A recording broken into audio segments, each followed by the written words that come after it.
কোনো রকম টাকা পয়সা ছাড়াই আপনারা বাড়িতে বসেই ছুরি কাঁচি বটিতে ধার করে নিয়েছেন, এমনকি জামা কাপড়ের থেকে রং উঠে যাচ্ছে, পুরনো হয়ে যাচ্ছে একবার ধোয়ার পরেই। হাত না লাগিয়ে কখনো আপনারা ঘর মুছে দেখেছেন দুটো পেনের ঢাকনার সাহায্যে? চলুন আজকের টিপস আমরা দেখে নিই। আমাদের বাড়িতে যে আমরা এই ধরনের জিনিস কিনে নিয়ে আসি, দেখা যায় অনেকটা পরিমাণে। এই যে ছোলা, এই ছোলার মধ্যে কিছুদিন রেখে দিলেই ঘরে দেখবেন পোকা ধরে যায় আর ছোলাগুলোকে ছিদ্র করে দেয়। ভেতরে থাকা ছোলার জিনিসটাকে পোকাতে খেয়ে নেয়, বাইরে শুধু খোসাটাই থাকে। তাই আপনারা ছোলার মধ্যে 3-4টে তেজপাতা দিয়ে রাখুন। এতে দেখবেন 1 বছর ছোলা ঘরে থাকলেও পোকা ধরবে না, একদম ফ্রেশ টাটকা থাকবে। অবশ্যই এটাকে এয়ারটাইট কোনো এই ধরনের কৌটো বা কোনো কন্টেনার নিয়ে তার মধ্যে তেজপাতা দিয়ে রাখতে হবে। শুধু ছোলা নয়, যে কোনো ডালের মধ্যে তেজপাতা দিয়ে রাখলেও সেই ডাল কিন্তু অনেক দিন পর্যন্ত ভালো ফ্রেশ থাকে। আমরা যে এই ধরনের শাড়িগুলো পরি, বিশেষ করে সিনথেটিকের শাড়ি, জর্জেটের শাড়ি, কি হয় এই ধরনের শাড়িগুলো ভাঁজ করতে গেলে অনেকটা সময় লেগে যায়। দেখা যায় ভাঁজ করতে যাই বারবার শাড়ি আমাদের এলোমেলো হয়ে যায়। তাই আপনারা ছোট্ট একটি কাজ কিন্তু করতে পারেন। এতে দেখবেন জর্জেটের শাড়ি হোক কিংবা সিনথেটিকের বা সিল্কের শাড়ি, আপনারা একটি চিরুনি নিয়ে নিন, চিরুনির মধ্যে শাড়িটাকে এইভাবে খুব ভালো করে পেঁচাতে থাকুন। এতে কি হবে, শাড়ির যে ভেতরের পাটগুলো আছে সেটা খুলে যাবে না। নর্মালভাবে আমরা হাতে ভাঁজ করতে গেলে দেখা যায় অনেকটা সময় লাগে, ভেতরের প্লেটগুলো খুলে যায়। আর অবশ্যই এই কাজটি কিন্তু আপনারা দাঁড়িয়ে করবেন, তাহলে দেখবেন ওপরের দিকটাও ভাঁজ হবে, সেই সঙ্গে নিচের দিকটাও খুব সুন্দরভাবে ভাঁজ হয়ে যাবে। তারপর চিরুনিটাকে আমাদের এইভাবে খুলে নিতে হবে। তারপর দেখুন আমি ওপরের দিকটা গুটিয়ে নিয়েছি, সেই সঙ্গে নিচেরটাও কত সুন্দর ভাঁজ হয়ে গেল। এইভাবে আপনারা খুব সহজেই কিন্তু ভাঁজ করে নিতে পারেন বন্ধুরা। আপনাদের যে কোনো শাড়ি সময়ও লাগবে না, আর শাড়ির পাড় বারবার বেরিয়েও যাবে না। আমরা কম বেশি প্রত্যেকেই কিন্তু বন্ধুরা নারকেল তেল ব্যবহার করে থাকি। অনেক সময় কি হয়, এই যে নারকেল তেলটা ব্যবহার করছি, এই ধরনের টিনের কৌটোর নারকেল তেলের আমরা ছোট্ট ছিদ্র করে থাকি, কিন্তু সেই ছিদ্র আটকানোর জন্য অনেক সময় আমরা পেরেকের ব্যবহার করি, কিন্তু পেরেকে যদি জং থাকে সেটা তেলের মধ্যে মিশে যায়। আর যদি খোলা রাখা হয় ধুলো ময়লা পিঁপড়ে নোংরা ঢুকে তেলটাকে নষ্ট করে দেয়। তাই কিভাবে রাখবো তেলটা সহজে নষ্ট হবে না, ধুলো ময়লাও ঢুকবে না, পিঁপড়েও ঢুকবে না? এর জন্য ছোট্ট একটি কাজ করতে হবে। দেশলাই কাঠি আমাদের প্রত্যেকের বাড়িতেই থাকে, একটি দেশলাই কাঠি নিয়ে নিন। বারুদের অংশটাকে দেশলাই কাঠির ভেঙে নিতে হবে। তারপর এই যে নারকেল তেলের ছিদ্রটা করেছি সেই জায়গায় দেশলাই কাঠিটাকে এইভাবে আমি ঢুকিয়ে দিচ্ছি। এইভাবে রাখলে কোনোভাবে ধুলো ময়লা ঢুকতে পারবে না, পিঁপড়েও ঢুকতে পারবে না। তেলটা অনেক দিন ভালো থাকবে। যখন প্রয়োজন দেশলাই কাঠিটা খুলে নিয়ে ইউজ করবেন, আবার প্রয়োজন মিটে গেলে দেশলাই কাঠিটা দিয়ে মুখটাকে আটকে রাখবেন। এই ধরনের তাহলে কম বেশি আমরা প্রত্যেকেই ব্যবহার করে থাকি আমাদের রান্নাঘরে কিংবা বাথরুমে। অনেক সময় কি হয়, হাত মোছার জন্য তাওয়ালেটাকে নিই, বারবার দেখা যায় তাওয়ালেটা খুলে খুলে পড়ে যায়। তা আমাদের বাড়িতে যে এই ধরনের চুড়ি থাকে, একটি চুড়ি নিয়ে নেবেন। সবার প্রথমে কি করব, তাওয়ালেটাকে আমি এইভাবে ছোট করে ফোল্ড করে ভাঁজ করে নিলাম। ভেতরে আমি এইভাবে চুড়িটাকে ঢুকিয়ে দিচ্ছি। তারপর তাওয়ালেটাকে আমি এইভাবে ভাঁজ করে নিয়ে একটি গার্ডার নিয়ে নেব, যে কোনো একটা গার্ডার এইভাবে দিয়ে দিতে হবে। তাহলে দেখতেও ভালো লাগবে, চুড়ির থেকে তাওয়ালেটা বারবার কিন্তু আমাদের খুলেও যাবে না। আর যদি আমরা এইভাবে ঝুলিয়ে রাখি, দেখুন হাত মোছার সময় আর কিন্তু কখনোই তাওয়ালে, রান্নাঘরের তাওয়ালে হোক কিংবা বাথরুমের তাওয়ালে পড়ে যাবে না। দেখুন খুব সুন্দরভাবে ঝোলানোও থাকবে, আর দেখতেও কিন্তু জিনিসটা খুব ভালো লাগবে। ভালো লাগলে আপনারাও ট্রাই করবেন, বারবার আমাদের তুলে ঠিক করার প্রয়োজন পড়বে না। মশারি আমরা কম বেশি প্রত্যেকেই ব্যবহার করে থাকি বন্ধুরা। অনেক সময় কি হয়, আমরা যে মশারিটা ব্যবহার করি না, হয়তো সকালবেলা আমরা ভীষণ ব্যস্ত থাকি, মশারিটা ভাঁজ করা হয় না, এইভাবে রেখে দিলে দেখতেও দেখুন কতটা এলোমেলো মনে হয় বিছনাটা, আর ভালোও লাগে না। এইভাবে রেখে দিলে ধুলো ময়লাও পড়ে মশারিতে, তাড়াতাড়ি আবার আমাদের 1-2 দিন পরে কাচতে লাগে। তাই একটি কাজ আপনারা করতে পারেন, যদি সকালবেলায় মশারিটা ভাঁজ করার সময় না হয়, আমাদের প্রত্যেকের বাড়িতেই কিন্তু তা এক্সট্রা দেখবেন বালিশের কভার থাকে। আমরা যদি মশারিটাকে বালিশের কভারের মধ্যে এইভাবে ভরে রেখে দিই। তারপর যখন সময় হবে মশারিটাকে খুলে ভাঁজ করে নেব। কিন্তু এইভাবে রাখলে বিছনাটাকে দেখতে দেখবেন বাজে লাগবে না, এমনকি মশারিটাও খুব সুন্দরভাবে গোছানো থাকবে, কভার করা থাকবে, ধুলো ময়লাও কিন্তু মশারিতে লাগবে না। আইডিয়াটি ভালো লাগলে অবশ্যই আপনারাও ট্রাই করে কিন্তু দেখবেন।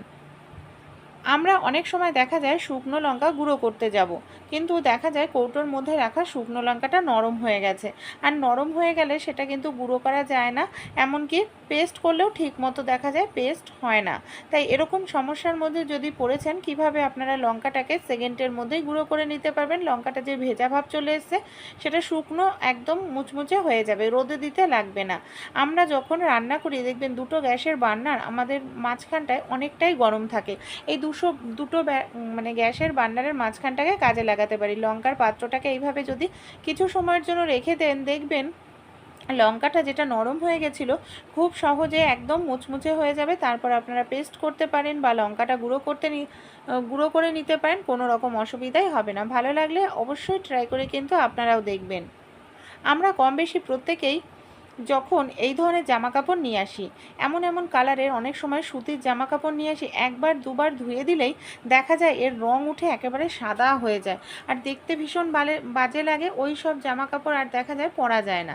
তাই এমন কালারের জামা কাপড় যদি এনে থাকেন যে সবুজ কালার, নীল কালার, গোলাপি কালার, এই কালারগুলোর রং ওঠার সম্ভাবনা রয়েছে সুতির জামা কাপড়ে, কি করবেন আপনারা নিয়ে নেবেন একটি ফিটকিরির টুকরো। ফিটকিরিটাকে ভালো করে এখানে গুঁড়ো করে নিতে হবে। তারপর কিভাবে আমরা ফিটকিরিটা ব্যবহার করব চলুন তাহলে দেখে নিই। সবার প্রথমে কি করব, একটি পাত্রের মধ্যে এখানে আমি নিয়ে নেব বেশ কিছুটা পরিমাণ জল। জলের মধ্যে ফিটকিরির গুঁড়োটা দিয়ে দিচ্ছি। তারপর এর মধ্যে আমি দিয়ে দিচ্ছি বেশ কিছুটা পরিমাণ বন্ধুরা নুন। এই ফিটকিরি আর নুনটা দিয়ে খুব ভালো করে এইভাবে জলের সঙ্গে আমাদের মিশিয়ে নিতে হবে। তারপর নতুন জামা হোক, নাইটি হোক, যেগুলো রং ওঠার সম্ভাবনা রয়েছে, সেই জামা কাপড় এই ফিটকিরি নুন জলের মধ্যে আমাদের 2 থেকে 3 মিনিটের জন্য ভালো করে ডুবিয়ে রাখতে হবে। এতে কি হবে, যে রংটা সেটা আরও গাঢ় হয়ে যাবে, কাপড় ছিঁড়ে গেলেও দেখবেন আপনাদের আর কখনোই রং কিন্তু উঠবে না। তাই ভালো লাগলে টিপসটি অবশ্যই ট্রাই করবেন, অবশ্যই নতুন জামার কাপড়ের ক্ষেত্রে, পুরনো জামা কাপড়ের ক্ষেত্রে কিন্তু নয়। আমরা কম বেশি তো প্রত্যেকেই আমাদের ঝাড়ু ব্যবহার করে থাকি, কিন্তু যখন আমরা বাজার থেকে ঝাড়ুটা কিনে নিয়ে আসি দেখবেন এই যে এই ধরনের প্রাকৃতিক, আমি প্লাস্টিকের ঝাড়ুর কথা বলছি না, এই ধরনের যে প্রাকৃতিক ঝাড়ুগুলো আছে এর মধ্যে না ছোট ছোট এক ধরনের ফুল থাকে। আর এই ফুলগুলো কি হয়, যখন আমরা প্রথম ঝাড়ু মানে ঘরটা ঝাড় দিই প্রচুর পরিমাণে ফুল বের হতে থাকে। এর ফলে ঘর পরিষ্কারের পরিবর্তে আরও বেশি আমাদের নোংরা হয়ে যায়। তাই আমাদের বাড়িতে এই ধরনের অনেক পুরনো চিরুনি থাকে, একটি চিরুনি নিয়ে নিন। চিরুনি দিয়ে যদি আপনারা এইভাবে আঁচড়াতে থাকেন দেখবেন ফুলঝাড়ুর মধ্যে যত ডাস্ট আছে বা ছোট ছোট ফুল আছে সেগুলো খুব সহজেই বের হয়ে যাবে। এরপর এই ফুলঝাড়ুটা দিয়ে যদি আপনারা ঘরটা ঝাড় দেন তাহলে কিন্তু আপনাদের ঘর দেখবেন আর কখনোই নোংরা হবে না, আপনাদের ঘর পরিষ্কার থাকবে। তাই অবশ্যই নতুন যেদিনকে নিয়ে আসবেন সেই দিনকে এই কাজটি করে নিন। আমাদের বাড়িতে যেই ধরনের পেনের ঢাকনা থাকে, পেনের কালি শেষ হয়ে গেলে ঢাকনাগুলোকে আর ভুলেও ফেলবেন না। এই ধরনের পেনের ঢাকনার সাহায্যে আমরা সহজেই ঘর মুছে নিতে পারি। ঘর মোছার জন্য যে কাপড় বা গেঞ্জিটা আছে সেটাকে আপনারা নিয়ে নিন, এইভাবে ছড়িয়ে নিন। তারপর দুটো পেনের ঢাকনা এখানে নিয়ে নিয়েছি। সবার প্রথমে আমি ওই গেঞ্জির ওপরে এইভাবে দেখুন ওয়াইপারটা নিয়ে নিচ্ছি, গেঞ্জির হাতার দিকটা এইভাবে আমি ওয়াইপারটা দিয়ে ঢেকে দিচ্ছি। এবার যাতে গেঞ্জি থেকে ওয়াইপারটা কোনোভাবেই খুলে না যায় এর জন্য আমি পেনের ঢাকনাটা এখানে লাগিয়ে দিলাম। দুপাশেই দেখুন পেনের ঢাকনাটা আমাদের এইভাবে লাগিয়ে নিতে হবে, তাহলে টাইটভাবে আটকে থাকবে। তারপর এটার সাহায্যে আমরা কিন্তু খুব সহজেই আমাদের ঘরটাকে মুছে নিতে পারি। যেই সব জায়গায় আমাদের হাত পৌঁছায় না সেই সব জায়গায় সহজে মোছা হয়ে যাবে।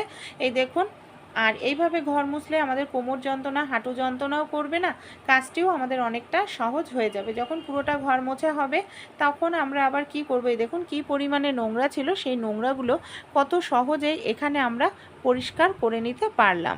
এবার পেনের ঢাকনাগুলো খুলে দিয়ে গেঞ্জিটাকে আবার ধুয়ে দ্বিতীয় দিন ব্যবহার করতে পারবো। আমাদের বাড়িতে যে বটি, কাঁচি, ছুরি ব্যবহার করি অনেক সময় জং ধরে যায়, আর এটাকে আমরা ধার করিয়ে আনতে গেলে দোকান থেকে অনেকটা টাকা পয়সাও লেগে যায়। তাই কোনো রকম টাকা পয়সা খরচা করতে হবে না, ঘরে থাকা উপকরণ দিয়েই খুব সহজেই আমরা ছুরি, বটি, কাঁচির ধার করিয়ে আনতে পারি। কিভাবে চলুন দেখে নিই। যে বটিটায় দেখুন জং ধরে গেছে, আমার সবজি কাটতে খুবই অসুবিধা হচ্ছিল, এখানে আমি নিয়ে নিয়েছি 1 চামচ পরিমাণ নুন। নুনটাকে ভালো করে দিয়ে দিয়েছি, বটিটাকে কিন্তু ভেজানো যাবে না, শুকনো রাখতে হবে। এখানে আমি একটি স্কচব্রাইট নিয়েছি, নরম নয়, এই ধরনের নতুন ধরনের স্কচব্রাইট নেবেন যাতে স্কচব্রাইটের মধ্যে ধার থাকে, এমন ধরনের স্কচব্রাইট নিতে হবে। এবার এই নুন আর স্কচব্রাইটটা দিয়ে এইভাবে আমরা ঘষতে থাকবো। এইভাবে যদি আমরা কিছু সময় ঘষে নিই বন্ধুরা, তাহলেই আমাদের যে বটির একদম জং ধরে গেছিলো দেখবেন সেই বটির জংটা কত সহজেই আমরা তুলে পরিষ্কার করে নিতে পারবো। দেখুন আমি এক সাইড বেশ কিছু সময় নুন দিয়ে ঘষে নিয়েছি। নুনটা দানা দানা হওয়ার কারণে স্ক্রাবের কাজ করবে, এমনকি যে বটির ধার চলে গেছিলো সেই ধারটাও কিন্তু ফিরে আসবে। আমি জল দিয়ে আপনাদের একটু ভালো করে ধুয়ে দেখাচ্ছি। দেখুন একদম মরচে পড়ে গেছিলো, ধার তো ছিলই না, সেটা কতটা সুন্দর পরিষ্কার হয়েছে বাড়িতেই। আপনারা মাসে একদিন বা 2 মাসে একদিন এই টিপসটি ফলো করবেন, দেখবেন আপনাদের বটির ধার আর কখনোই বাজার থেকে দিয়ে আনতে হবে না। যে সাইড আমি পরিষ্কার করিনি দেখুন এখনও লাল মরচে ধরা রয়েছে বন্ধুরা। তাই এইভাবে টাকা পয়সাও খরচ করতে হয় না, আর বাড়িতে থাকা আমাদের রান্নাঘরে প্রত্যেকেরই থাকা নুন, যেটা খুব সস্তার মধ্যেও পড়ে, এইভাবে আমরা ব্যবহার করে ছুরি বটির ধার করিয়ে নিতে পারি। আমি শুধু বটিতে দেখালাম, আপনারা এই কাজটি ছুরি কিংবা কাঁচির ক্ষেত্রেও অ্যাপ্লাই করলেও জং দূর হয়ে ধার করিয়ে নিতে পারবেন।